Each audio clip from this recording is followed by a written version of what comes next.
오늘의 본문은 이 재판에 관한 법에 대해서 소개를 하고 있습니다. 너희는 거짓된 소문을 퍼뜨리지 말아라. 헛된 풍설을 퍼뜨리지 말라는 것입니다.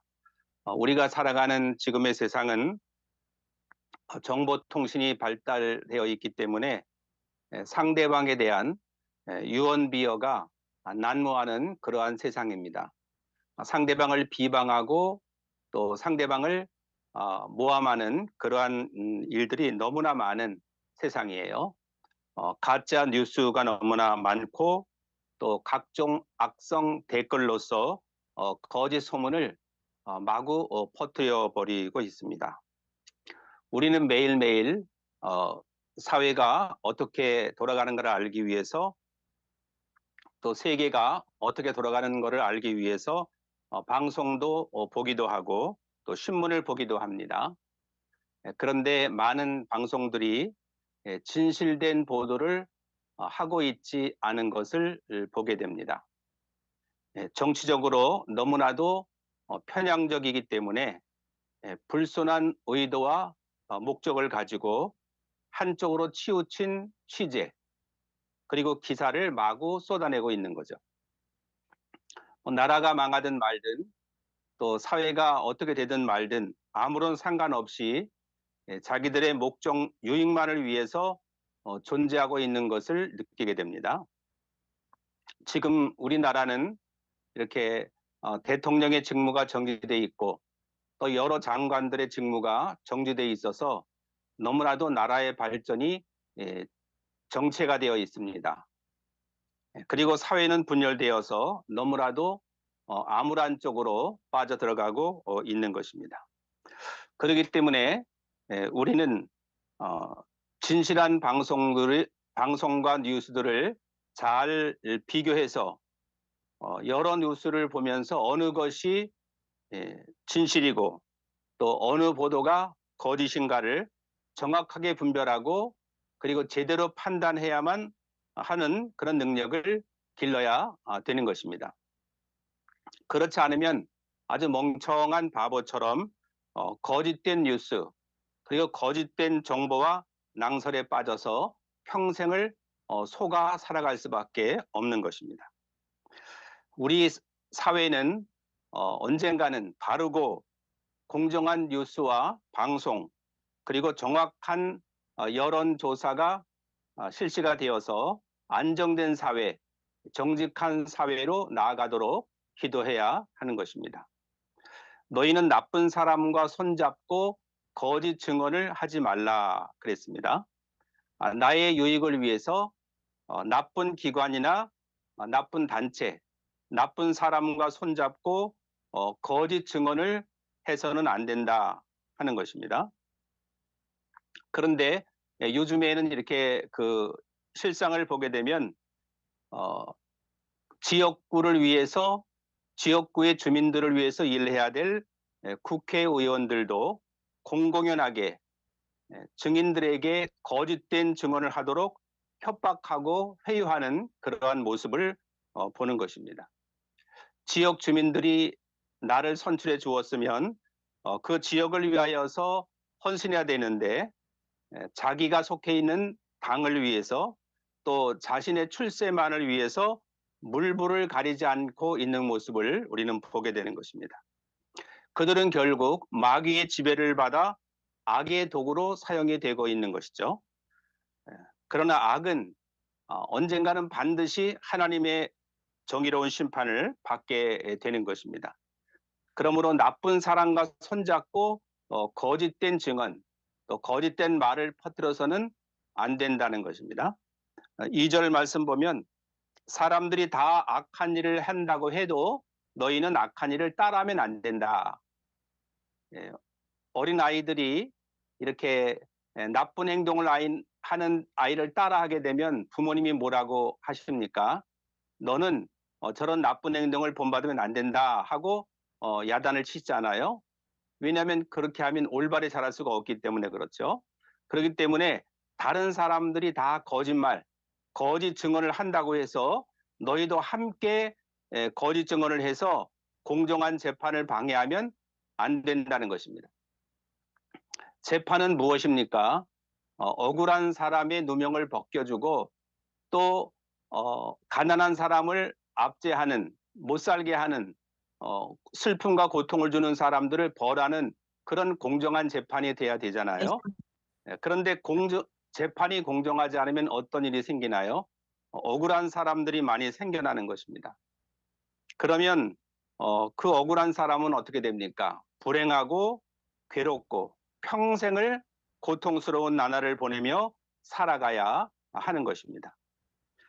그래서 우리 민주주의 자유국가에서는 재판을 몇 번 하냐 하면 1심, 그리고 2심, 3심, 3번을 하는 것입니다. 우리가 가위바위보를 해도 3번 하는 이유는 그래야 공정하게 누가 이겼는가를 잘 알 수가 있기 때문에 한 번 하는 것이 아니라 2번 하는 것이 아니라 3, 4번을 하는 것이죠. 그럼에도 불구하고 재판이 공정하지 못하게 하기 위해서 거짓 증인을 만들어서 재판관을 속이고 또 재판의 날짜를 엿가락을 늘어뜨리듯이 마음대로 늘어뜨리는 온갖 비겁한 방법으로 재판을 계속 연기하는 그러한 일들도 일어나는 것입니다. 이 재판을 할 때 재판의 모든 과정, 재판의 모든 절차가 공정하지 않으면 그 재판관이 선고하는 그 모든 선고가 무효가 되어버리는 거예요. 결과보다 과정이 중요한 것입니다. 우리도 잘 사느냐 못 사느냐 그런 결과보다는 과정이 중요한 것입니다. 공부를 잘하는 것도 중요하고 성공을 하는 것도 중요하지만 거짓된 방법으로, 악랄한 방법으로 남을 속이고 약한 사람을 디디고 올라가서 성공하거나 또 컨닝을 한다든지 잘못된 방법으로 그 성적을 올리는 것은 올바른 일이 아닌 것입니다. 과정이 중요하죠. 얼마나 착실하게 공부했는가, 얼마나 성실하게 일해서 성공했는가, 그것이 중요한 것이지 무조건 돈을 많이 벌고 무조건 공부만 잘한다고 해서 훌륭한 것이 아니라고 하는 것입니다. 그래서 우리는 결과보다는 결과도 중요하죠. 그러나 과정 중요한 것입니다. 그래서 우리가 초등학교, 또 중학교, 고등학교, 대학교 이렇게 과정들을 성실하게 밟아가는 것이 매우 중요한 것입니다. 지금 우리나라는 대통령이 이제 탄핵 소추가 되어서 헌법재판소에서 재판을 받는데 그 과정에서 헌법재판소의 재판관들이 공정해야 될 재판의 절차를 10가지 이상을 어겼다는 것입니다. 그래서 연일 매일매일 수만 명의 사람들이 거리로 나와서 공정한 재판을 요구하며 삭발도 하고 단식도 하고 시위도 하고 있는 것입니다. 그래서 재판을 할 때 3절에 보면 무조건 가난한 사람을 편들지 말라 그랬어요. 어떤 사람이 죄를 지었는데 이 사람이 보니까 가정 형편이 너무나 어렵고 너무나 가난해. 그러니까 무죄 이렇게 하면 안 된다는 거예요. 아무리 가난하고 못 사는 사람이라도 잘못된 죄를 지었으면 그 죄에 해당하는 벌을 내려줘야 한다는 것입니다. 그래야 비록 가난해도 정직하게 살아갈 수가 있는 거예요. 내가 만일 너무나 가난하니까 가난하니까 나는 그냥 마음대로 해도 돼. 남의 거를 훔쳐도 괜찮고 나쁜 짓을 해도 괜찮아. 가난하니까 재판에서 다 봐주니까 무죄라고 하니까 막 나쁜 그 짓을 하면서 살아가면 안 되는 거죠. 그러니까 그 사람이 가난하다고 해서 무조건 죄가 없다 이렇게 무죄로 선고하면 안 된다는 것입니다. 그리고 4절에 보니까 너희 원수의 소나 나귀가 길을 잃고 헤매는 것을 보면 돌려주어라. 길을 가다 보니까 예쁜 반려견이나 뭐 고양이나 이렇게 그 들고양이나 이렇게 또 집을 잃어버린 그런 개들도 있지만 그 주인이 애타게 찾는 그런 개들 혹은 짐승들이 있단 말이에요. 근데 너무나 그 짐승이 예쁘고 또 귀하게 보여서 마음속에 탐심이 들어가서 남의 이웃의 것을 탐내면 안 된다는 것입니다. 저거 내가 데려다가 그냥 몰래 길러야 되겠다, 이런 마음을 가지면 안 된다는 것이죠. 비록 동물이라도 집을 잃어버렸으면, 주인을 잃어버렸으면은 그 동물을 주인이 찾을 수 있도록 그렇게 배려를 하고 착한 일을 해 주어야 된다 하는 것입니다. 하나님이 이렇게 사람도 귀하지만 또 동물들도 귀하다고 하는 것을 이스라엘 백성들에게 가르쳐 주는 것이죠. 5절에 보면 너희를 미워하는 사람의 나귀가 무거운 짐을 못 이겨서 쓰러져 있는 것을 보면 그대로 내버려 두지 말고 너희를 미워하는 사람을 도와서 나귀를 일으켜 세워 주어라. 아니, 우리 나하고 사이가 안 좋은 사람이 기르는 나귀가 쓰러졌으면 잘 된 거 아니에요? 못 본 채 하고 그냥 안 도와줘야 되지 않아요? 그런데 하나님께서는 네가 너를 미워하는 사람이라도 그 사람의 나귀가 어려움에 빠져 있을 때는 일으켜 세워 주어라 하는 것입니다.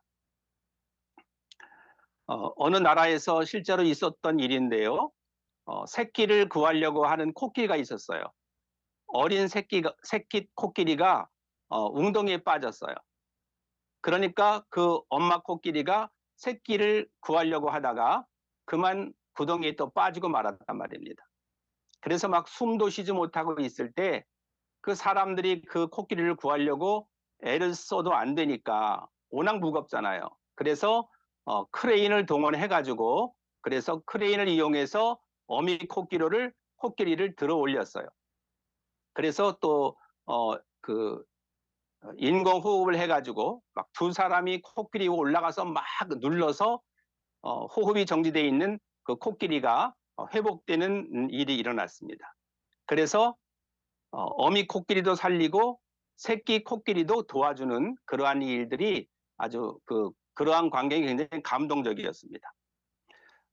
이렇게 어려움에 빠져 있는 동물들을 불쌍히 여겨서 구해 주어야 된다 하는 것이죠.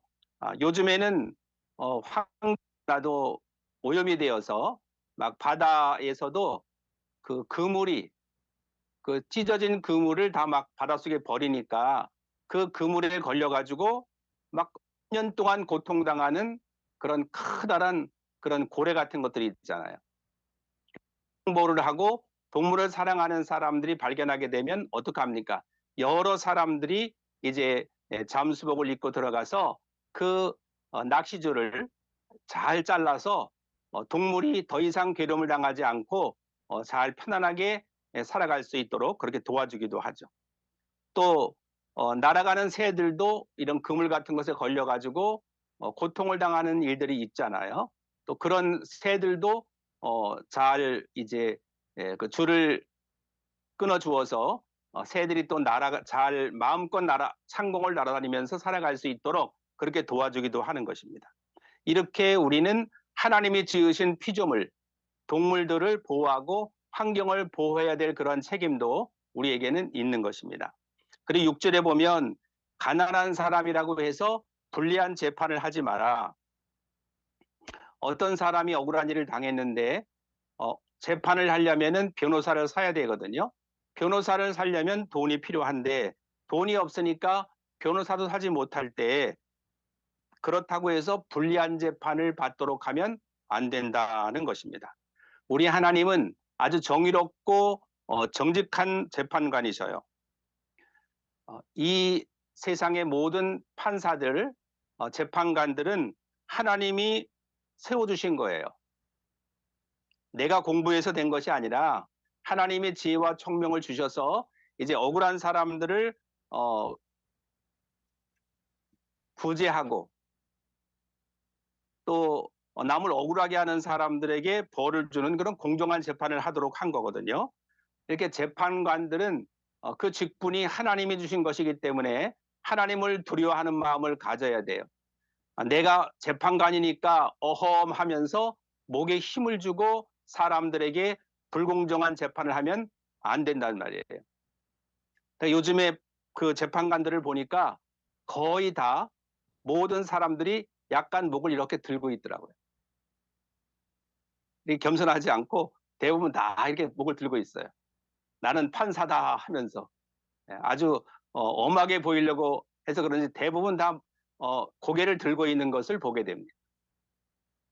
그러나 재판을 공정하게 하지 않으면 뇌물을 받거나 어떤 권력에 아부하기 위해서 재판을 공정하게 하지 않으면 그 재판관들은 어떻게 됩니까? 하나님 앞에 또 무서운 심판을 받게 되는 것입니다. 그래서 예수님께서는 너희가 다른 사람을 함부로 판단하지 말아라. 함부로 정죄하지 말아라. 그러면 너도 정죄를 받게 되고 너도 판단과 비판을 받게 된다. 그렇게 경고하신 거예요. 사람은 어떤 직분을 가졌든지 겸손해야 되는 것입니다. 겸손한 사람만이 끝까지 하나님의 사랑을 받을 수가 있는 것입니다. 교만하면 그것은 망하는 지름길이 되는 것입니다. 그래서 내가 비록 판사라도 내가 혹은 신분이 아주 높은 사람이라 할지라도 하나님 앞에서는 늘 겸손해야 되고 또 내가 가지고 있는 직분들은 모든 사람들을 섬기라고 하는 봉사의 직분이기 때문에 헌신하는 마음으로 겸손한 마음으로 사람들을 섬기고 또 직분에 임해야 되는 것입니다. 그래서 두려운 마음으로 사명감을 가지고 마치 솔로몬이 하나님의 주신 지혜를 가지고 그 두 여인이 아기 하나를 데리고 싸웠잖아요. 그때 솔로몬은 하나님이 주신 지혜로 정말 아이를 사랑하는 진짜 엄마를 찾아주는 그런 현명한 재판을 한 적이 있잖아요.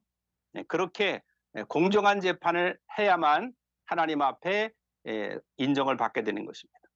그래서 우리 주변에 살아가는 사람들이 비록 가난하다 할지라도 행복하게 살아가도록 하는 그런 아름다운 사회가 돼야 되는 것입니다. 7절에 보면 거짓 고발을 하지 말라고 했습니다. 요즘에는 고소와 고발이 너무나 많아요. 외국은 원래 많았지만 우리나라에는 그렇게 많지 않았는데 요즘처럼 고소와 고발이 많은 적은 처음이에요. 저도 살아가면서. 그래서 아무 죄 없는 사람과 정직한 사람에게 거짓 고소를 해서 벌을 내리게 되면 하나님께서는 그 사람을 죄 없다고 하지 않을 것이다.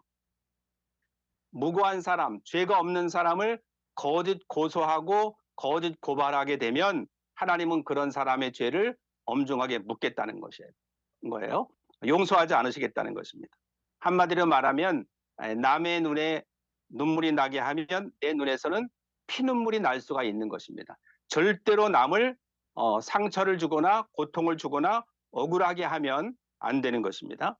그래서 8절에 보면 재판을 할 때에 돈을 받고 거짓말을 하지 말라고 했습니다.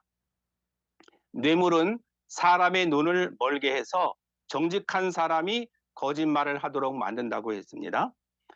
돈이 탐이 나서